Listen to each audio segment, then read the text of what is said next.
জানিয়ে দেব সর্বশেষ আপডেট বাংলা সংবাদের শুরুতেই শিরোনাম। 11 বছর পর 5 মে শাপলা চত্বরে গণহত্যার রহস্য ফাঁস। এবার ফেঁসে যাচ্ছে মোদি হাসিনা সহ প্রশাসনের উচ্চপদস্থ কর্মকর্তা, আন্তর্জাতিক গণমাধ্যমের রিপোর্ট। এরপর থাকবে আমেরিকা থেকে ডক্টর ইউনূসকে তত্ত্বাবধায়ক ঘোষণার প্রস্তাব, শেখ হাসিনাকে পদত্যাগের নির্দেশ, পিনাকি ভট্টাচার্যের প্রতিবেদন। সবশেষে দেখবেন জয় হাসিনার কুকর্মের গোপন ভিডিও ফাঁস, থাকছে ভিডিও সহ বিস্তারিত প্রতিবেদন। এতক্ষণ শুনছিলেন সংবাদ শিরোনাম, এখন থাকছে বিস্তারিত। পিনাকি ভট্টাচার্য বলেন, হাসিনা নির্লজ্জভাবে বলেছিল 5 মে কেউ মারা যায়নি, রং মেখে নাকি তারা শুয়েছিল। শেখ হাসিনার সামরিক সচিব হেফাজতের মিটিংয়ে এসে বলেছিল কেউ মারা যায়নি। 5 মেতে চ্যানেলগুলোর ফুটেজ সংগ্রহ করেছিল, যেমন দিগন্ত ইসলামিক টিভি, সেগুলো বন্ধ করে দেওয়া হয়। দেশের কোনো মিডিয়ায় হত্যাকাণ্ডের বিষয়ের বিস্তারিত রিপোর্ট ছাপায়নি। পিনাকি ভট্টাচার্য বলেন, আমি কয়েকটা বিদেশি সংবাদ মাধ্যমের রিপোর্ট থেকে কিছু সংবাদ আপনাদের জানাচ্ছি। গার্ডিয়ানের রিপোর্টে বলা হয়েছিল 30 জনের বেশি নিহত হয়েছিল। বিবিসির সংবাদে বলা হয়েছিল 27 জনের বেশি নিহত হয়েছিল। আল জাজিরায় একটি খুব চমৎকার রিপোর্ট করেছিল। তারা একটি সরকারি গোরস্থানে আব্দুল জলিল নামে একজনের সাক্ষাৎকার নেয়। সে 5 মে সারা রাত 14টা মরদেহ কবর দিয়েছে, যাদের প্রত্যেকের মুখে দাড়ি ছিল এবং শরীরে বুলেটের চিহ্ন ছিল। পিনাকি বলেন, 2013 সালের 5 মে ঠিক কতজন নিহত হয়েছে তার পরিসংখ্যান এখনও হয়নি। এই পরিসংখ্যান না হতে পারে সেই ব্যবস্থা করতে ফ্যাসিস্ট হাসিনা এবং তার জল্লাদ বাহিনী মানবাধিকার সংস্থা অধিকার একটি প্রাথমিক তালিকা করেছিল 61 জনের। সেই তালিকা হেফাজতে ইসলামের অধিকার হস্তান্তর করেছিল। সেই তালিকা নিয়ে কাজ করার অপরাধে মানবিক নেতা আদিলুর রহমানকে গ্রেফতার করা হয়। আদিলুর রহমানকে গুম বা হত্যা করার পরিকল্পনা থাকলেও আন্তর্জাতিক মানবাধিকার সংস্থার চাপে সেই পরিকল্পনা বাস্তবায়ন করতে পারেনি হাসিনা। তবে মামলা দিয়ে ফাঁসিয়ে দিয়েছে আদিলুর রহমানকে। পিনাকি ভট্টাচার্য বলেন, আমি আজকে প্রমাণ দিব কমপক্ষে 71 জন আলেমকে 5 মে বেওয়ারিশ লাশ হিসেবে দাফন করা হয়েছিল। কিছু লাশকে পরিচয় সহ দাফন করা হয়েছিল।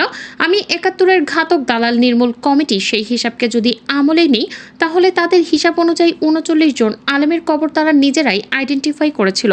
তাহলে সেই হিসাবটা আমলে নিলে মোট মৃত্যুর সংখ্যা 110 জন। আর আমি আজ হিসাব মিটিয়ে দেব। আসেন আমরা কাগজে কলমে তথ্য প্রমাণ সহ দেখি 5 মে কতজন আলেমকে বেওয়ারিশ লাশ হিসেবে দাফন করা হয়েছিল।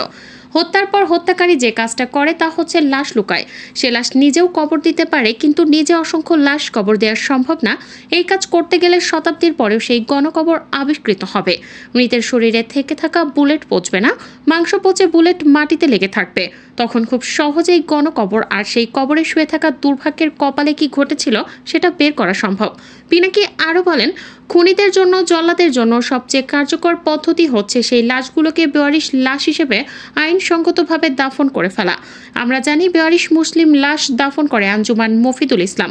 আমরা আঞ্জুমান মফিদুল ইসলামের বেওয়ারিশ লাশ দাফনের হিসাব দেখব আর খুঁজে দেখব কোনো মাসে অস্বাভাবিক সংখ্যার লাশ দাফন হয়েছে কিনা। আঞ্জুমান মফিদুল ইসলামের হিসাব বলছে 2013 সালের সর্বাধিক 1430টি মৃতদেহ অজ্ঞাত পরিচয়ে দাফন করেছিল তারা। 2010 সালে এই সংখ্যা ছিল 1204 জন। 2011 সালের সংখ্যাটি ছিল 1191 জন। 2012 সালে 1247 জন। পিনাকি ভট্টাচার্য বলেন, এবার আসেন আমরা 2013 সালে প্রত্যেক মাসে বেওয়ারিশ লাশ দাফনের হিসাব দেখি।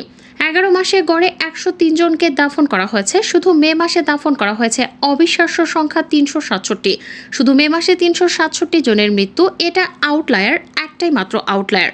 পিনাকি বলেন, হাসিনা তোমার বুদ্ধি এতই যে তুমি লাশ গুম করবা, মাটি খুঁড়ে আমরা আমাদের ভাইয়ের মৃতদেহ বের করব। যে লাশ তুমি গুম করেছো সেই খুনের দায় তোমার বিচার হবে।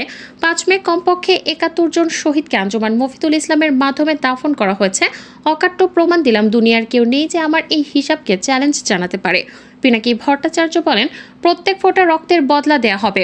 হাসিনা আর তোমার বাহিনী তৈরি থাকো, আমাদের ভাইরা আসবে। ওরা শহীদ, ওরা মরেনি, ওরা মৃত্যুজয়ী। 5 মের নাম না জানা অসংখ্য শহীদের নাম একদিন জানাবো। তাদের পরিবার প্রিয়জনের কবর খুঁজে পাবে। সেই দিনে আমাদের সকল অক্ষমতার লজ্জা থেকে, গ্লানি থেকে আমরা মুক্ত হব। পিনাকি ভট্টাচার্য বলেন, হাসিনার বিকল্প দেখানোর তথ্য দিয়ে বিএনপিকে বেশ কোণঠাসা করে রাখছে। কিন্তু প্রফেসর ইউনূসের সামনে হাসিনা ধূলিকণার মতো তুচ্ছ, তাই হাসিনার এত আক্রোশ। হাসিনার সবচেয়ে বড় ভয় প্রফেসর ইউনূসকে নিয়ে। তিনি উচ্চশিক্ষিত, নোবেল বিজয়ী, সারা পৃথিবীতে সমাদৃত। বাংলাদেশের মানুষও তাকে পছন্দ করে। প্রফেসর ইউনূসকে নিয়ে হাসিনা তাল হারিয়ে ফেলেছে। কাঁঠাল রানী হাসিনা জানে তার দলের লোকেরা ডক্টর ইউনূস রাষ্ট্রপ্রধান হলে খুশি হয়। এর আগে গ্রামীণফোনের বিজ্ঞাপন প্রচার বন্ধ করে দেয় হাসিনা এবং কল ড্রপের অভিযোগ এনে সিম বিক্রিও বন্ধ করে দেয় সরকার।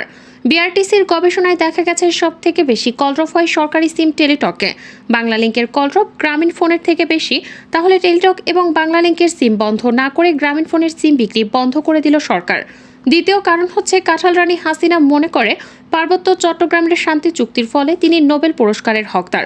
ভারত হাসিনাকে প্রভাবিত করে যেন তিনি প্রফেসর ইউনূসকে তত্ত্বাবধায়ক সরকার হিসেবে মেনে নিতে অস্বীকার করে।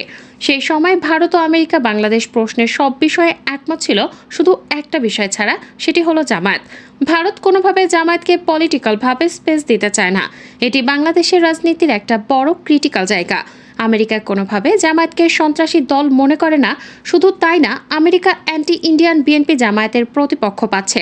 হাসিনাকে ভারত ইনফরমেশন দেয় যে প্রফেসর ইউনূসের সাথে বিএনপির ক্লোজ লিঙ্ক আছে।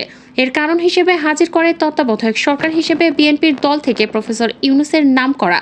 প্রফেসর ইউনূস একবার বলেছিল গ্রামীণ ব্যাংকের 85 লাখ ঋণ গ্রহীতা আছে, যাদের পরিবারকে হিসাব করলে 4 কোটি মানুষ গ্রামীণ ব্যাংকের সাথে যুক্ত, জনসংখ্যার 1/4।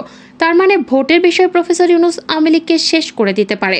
হাসিনা এই বক্তব্যটা সিরিয়াসলি নেয়, তাই প্রফেসর ইউনূসকে গ্রামীণ ব্যাংক ছাড়া করার জন্য মরিয়া হয়ে ওঠে, যাতে কোনোভাবেই গ্রামীণ ব্যাংকের ঋণ গ্রহীতা ও তাদের পরিবারকে দিয়ে ইউনূস ভোটে আওয়ামী লীগের বিরুদ্ধে কোনো অবস্থান নিতে না পারে।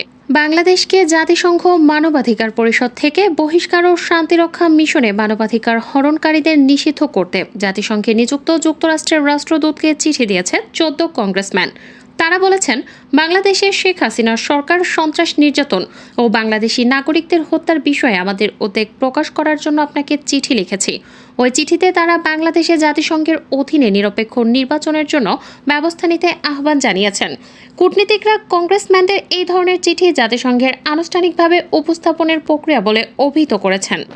আন্তর্জাতিক মুদ্রা তহবিল জানিয়েছে, ঋণের তৃতীয় কিস্তির বিষয়ে সংস্থাটির কর্মকর্তারা বাংলাদেশের কর্তৃপক্ষের সাথে সমঝোতায় পৌঁছেছে।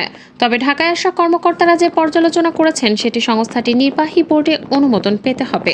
একই সাথে সংস্থাটি ব্যাংকিং খাতের ঝুঁকি কমাতে অগ্রাধিকার দেয়া এবং 2025 অর্থবছরের মধ্যে বাস্তবসম্মত করনীতি প্রণয়নের রাজস্ব বাড়িয়ে কর জিডিপির অনুপাত 0.5% বাড়ানোর ওপর জোর দিয়েছে।